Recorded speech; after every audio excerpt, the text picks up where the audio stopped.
everyone. Thanks for tuning into Mom Squad, the show where we tackle some of parenting's biggest issues.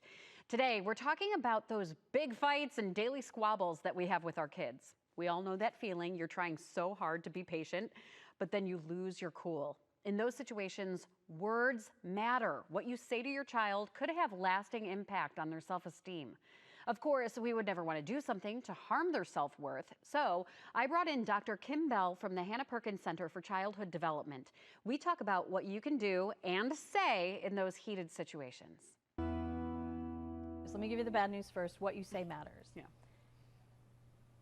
I was once told, and I keep this in mind all the time, a professor of mine 100 years ago told me that children can forgive mistakes of the head.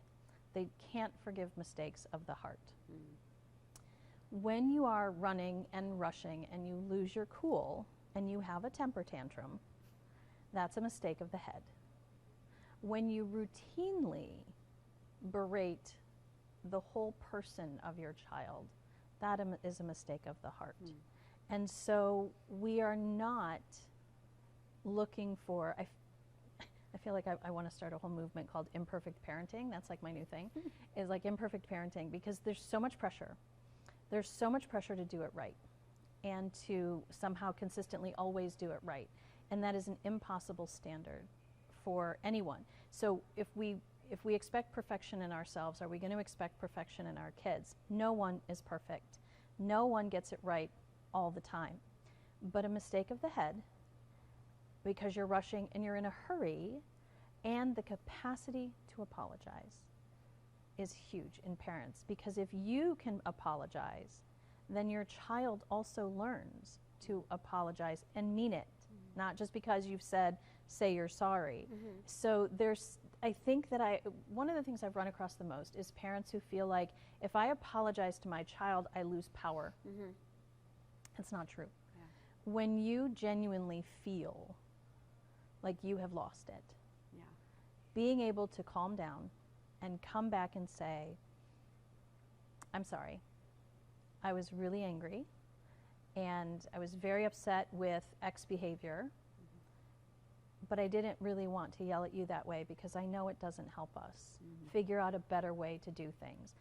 That is not weakness, that is strength in parenting. To be able to apologize is strength.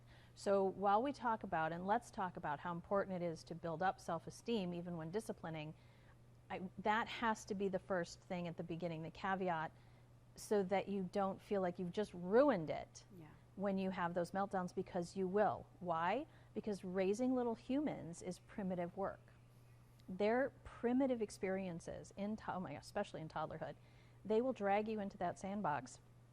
And the next thing you know, you're behaving in some toddler-like ways, or you're behaving in some 3 or 4-year-old ways, or you're getting into power struggles with your 6 or 7-year-old because they've awakened in you all of your own stuff from when you were a child. Your rebelliousness, your independence, your pushing against authority.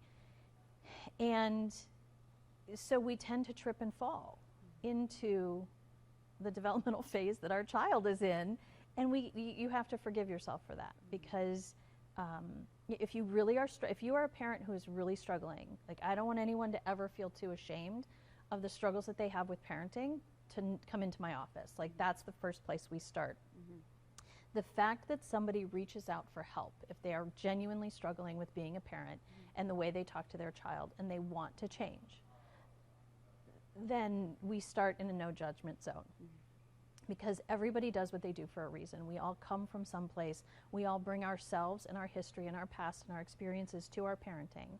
And sometimes there are different ages in a child that triggers something in us that may be trauma from the past, and we don't realize, we think we dealt with it until we have a child going through that phase, and then we struggle with that phase. So I think we have to start by not creating judgment around parents who are struggling, or there's too much embarrassment and nobody gets help, and then that doesn't help anybody. So I feel like I've given enough caveats for that. I just Yeah, want people, right. before we start talking about what a rock star parent looks like, Yeah. let's talk about the fact that it's hard to maintain that. And I feel like it depends on the day.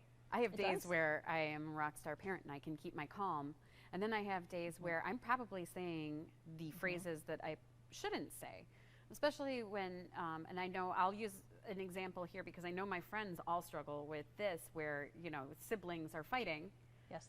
And then, and so I ask the one who's, there's always one. Yes. She's the one.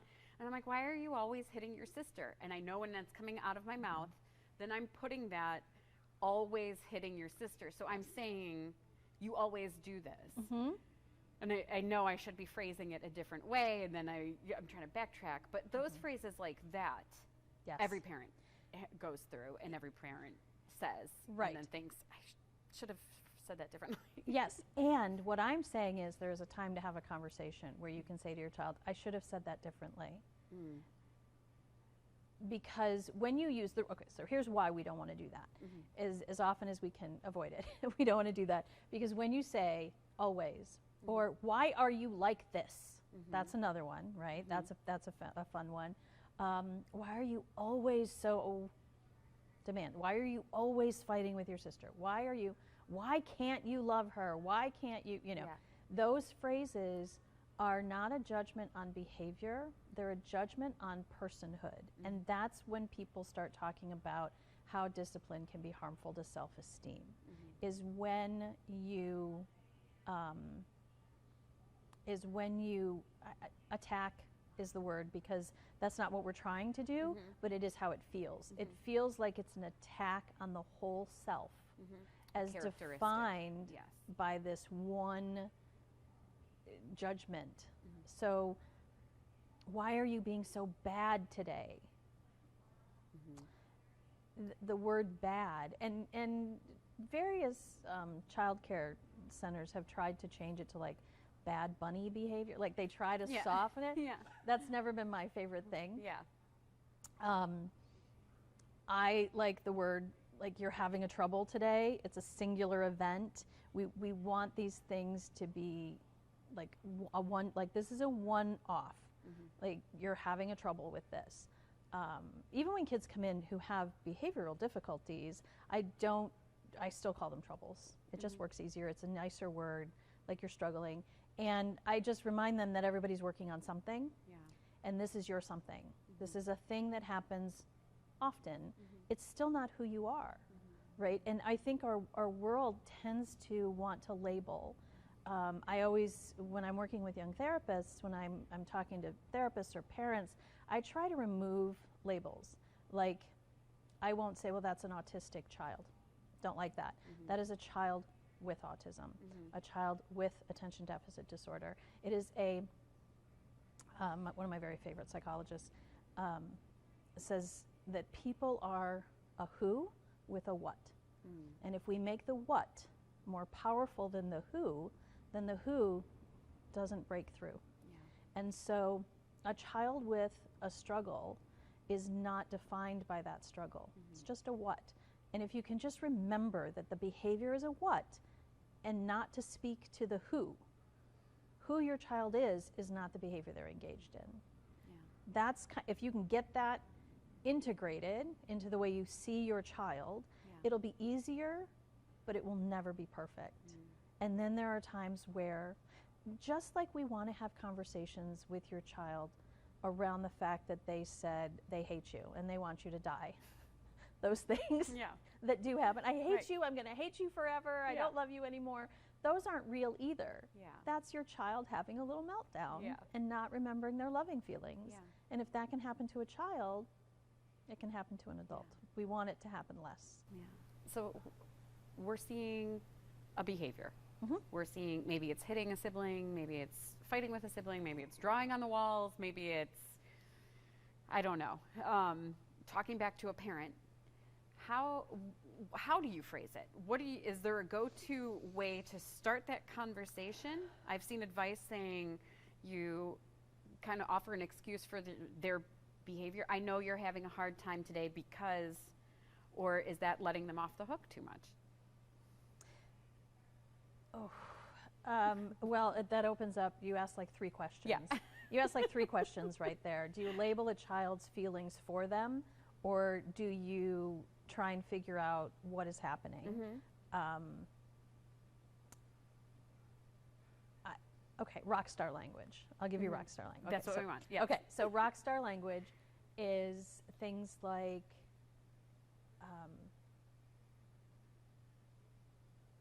okay, what? So many different ways to say. I don't want to sound too much like a therapist. I don't like when parents try too hard to sound like a therapist. So this isn't like you. I don't know what's going on until you tell me, but hitting your sister isn't going to help me understand what happened. That's rock star moment if you can manage it. So this idea of, I don't like your behavior. I love you, but I don't like your behavior. You can say that straight out. Yeah. That teaches that you can have both angry and loving feelings at the same time, which little kids don't know. That's why it's also so devastating when you are harping on a child's whole person, because children have to learn that you can love and hate someone in the same moment. They don't know that. So when bad mommy shows up, like when angry mommy shows up, they think you stop loving them. And that is devastating in those moments to a child. So you have to remember your loving feelings. I'm a visual thinker, so for the visual thinkers, I always picture it when a child's aggression or angry behavior comes at you, you have to catch it in a catcher's mitt, throw some love back into it, and then hand it back. So, but drawing on the walls, this is where I'm stuck, because you asked me about drawing on the walls. I'm trying to picture a parent who can be like, I'd really rather you stop drawing on the walls. And that's not going to happen. That's an unrealistic expectation. Right. And so, you know, I think you find yourself in a position of saying, stop. Yeah. And getting the child's attention and, you know, saying I'm going to take those away and then taking them away. I try not to lurch into a child's physical space if we can avoid it. And so much depends on the age. If this is a child who is in a place, discipline has to first be a learning experience. So we do not draw on the walls is one way of sort of making sure that's clear. Yeah. If it's an older child, then that's an act of aggression. Oh, okay.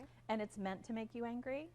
Huh. And so sometimes if parents can realize that what their child sometimes wants is for them to be angry, it can keep you from being angry. Do you know what I mean? Like that's the idea. The idea is to pull you in. Usually it is they are very angry about something and they are pulling you in and saying, okay, now I'm going to give you my angry feelings. What are you going to do about it? And it's like picking a fight. Yeah. That's the simplest way to say it. And is it clear? Like, is it you're seeing your child kind of boiling over and then they go and scribble on the walls? Or could it be that you're having a normal moment and they do something? And it depends. You only know your child. Yeah. Do you have a brooder? You know, like do you have a child who broods? Then you have to see that sort of seething under the surface. And other ones will, I can think of so many different scenarios, even if we just stick with the drawing on the walls. Drawing on the walls is messy and aggressive. It's a pretty aggressive behavior. It's an angry behavior. I think that's probably why it's sticking with me, because it's pretty aggressive and angry. And it's going to be very triggering, and it's meant to be triggering, unless you're talking about a toddler who literally doesn't know any better. I mean, But when a child knows what the rules and values are in a home and then does something so specific like that, they are usually expressing some kind of anger and they're making a mess. And it is meant to make you angry. Okay. And so being angry about it, I mean, rock star moment, why do you want me to be angry right now? I would probably get away with that. Or, you know, what is it you're trying to say to me? Or, you know, but especially if there's safety involved, I don't want people to have false expectations. Oftentimes what we have to do is stop the behavior in the moment. And if that involves, you know, give me the crayons, take 5 minutes, you know, go to that corner of the room. I'm going to be in this corner of the room, and when I calm down, we can talk about it. And that's acceptable as well. None of that is attacking a child's character or person. All of that is just the normal managing of emotions. Because really, what do you want to model for a child? Like, that's not the appropriate way to have anger. You don't do something to intentionally make somebody angry. They need to learn to take 10, right? To say, if you're really angry with mommy, go sit and think about it for a minute, or use your words. Yeah. But it's very hard to expect parents to have that conversation when you are, you know, staring at a wall, Googling, how do I get crayon off the wall? That's not the moment where an effective conversation is going to happen. And so it's okay to take space. And it's okay to say to a child, not for like hours, not like wait till your father gets home. We don't like that, or wait till your mother gets home, or those sorts of things.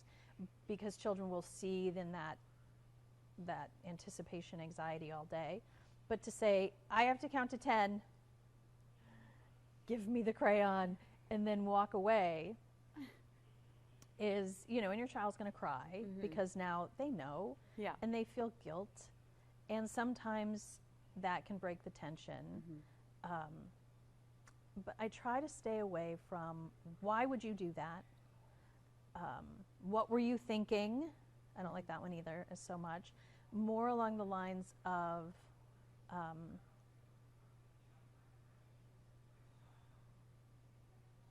it's hard for me to sometimes slip away from therapist language into parent language. It has to be your own words, right? I mean, with my own goddaughter, we had a language, and I would say to her, "What are you trying to tell me right now?" And sometimes it came out through gritted teeth. Or let's pause, and then, are you ready to talk about this? What's going on? But it has to come out of your own personality, and I think your own words.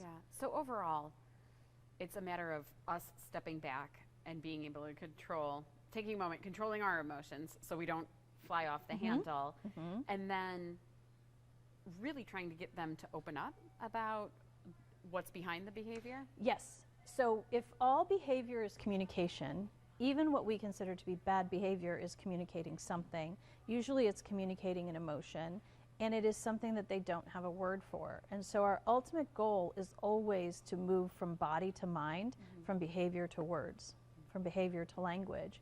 And I guess if you feel like your child is not great at that, like that's not their strength area, then it's okay to say, I know you're angry. The only one I don't like is you're tired. Because kids can get body feelings mixed up. Maybe they are tired, but the emotion is frustration. The emotion is anger. The emotion, it isn't just, you're just tired. Nope. Maybe they're tired. They are also this emotion. And we need kids to be emotionally intelligent, not to blame everything on a body feeling. So I would stay away from that. Like, in the moment, what is the most effective way to get them to realize not okay behavior? Okay. So first of all, always, always, always start with words. Always. So stop, great word. It just means stop what you are doing. Okay. It is our tendency to physically grab. So if a child is, you have to save your physical stuff for what I call one trial learning. So running towards the street, you're going to grab your child. We're going to have a conversation later. We're going to get safe first. Reaching for a hot stove, very likely going to have a physical intervention before words. That's hot, or, you know, or something goes along with it. But to reach out and hit. Here's why I don't like it. It's very simple. It's not. I'm not making moral judgments. I am explaining development. When you have a child who you want to take ownership of their body, you want them to learn to stop themselves, to keep themselves clean and dry, to cherish their body, to not let other people invade their personal space without consent and permission.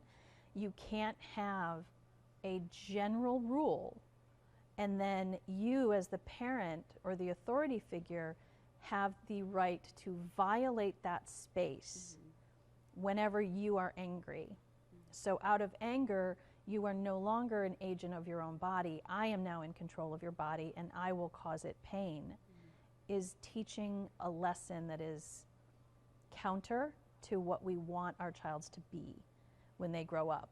if you want your child to be a leader, you don't create a leader by not giving choices, by not talking things through. You create a follower by being a dominant authoritarian figure and by hitting. They are going to go off into the world, not feel strong, and they're going to look for the most powerful person and ally themselves there because they don't feel like they have an agency of their own. You've also talked to me about asking how can you fix this or how can you make it better? Is that a question when we say stop, you've done something wrong, whatever that is, you were doing this, you Restitution. can't do that, how are you going to make it better? Is that Absolutely. that teaches them enough? Every time. I have had kids replant flowers in their neighbor's yard. I have had kids who have had troubles in my office who have learned at 5 years old what spackle's for. Because we fix it, and we fix it together. We do it together, hand over hand if necessary, but we wash the walls, we clean up the mess. Those are the things, you know, and you and I have talked about, like last year we talked about the Saturday box. Yes. So I have a rule with kids that if they are in too much of an emotional place to not be able to clean up the mess they created, then the next time they come in, they can't use that thing. Does that make sense? They can't use that thing. And so that's the purpose of the Saturday box, right? If you can't create some sort of restitution, then whatever it is that was causing that conflict goes in the Saturday box and nobody gets it till Saturday. Right. I've used that at home. Have you? Did you like it? Oh, I loved it. Okay, good. And it's funny because then they walked up to me. Well, there was one time I didn't even have to say anything. They knew they were in trouble, and they just I can't remember which one, just slid me a stuffed animal and goes, Saturday box. They knew. Yay. Here you go. There it was. Yes. So it did work. That is a rock star parenting moment. Yes. Because of Kim's advice, we've started the Saturday box in our house. So this is where we take away something that the kids are fighting over, or something like a video game if they're having a behavior issue. It goes into the box until Saturday. So if the fight is on Sunday, they have to wait a whole week. If they have an issue on Friday, it's only for a day. But in my experience so far, it has worked as a motivator for better behavior between us and also between siblings. So hopefully you gained a little bit of knowledge out of this interview. I want to thank all of you for joining me for today's Mom Squad, and we'll see you right back here next week.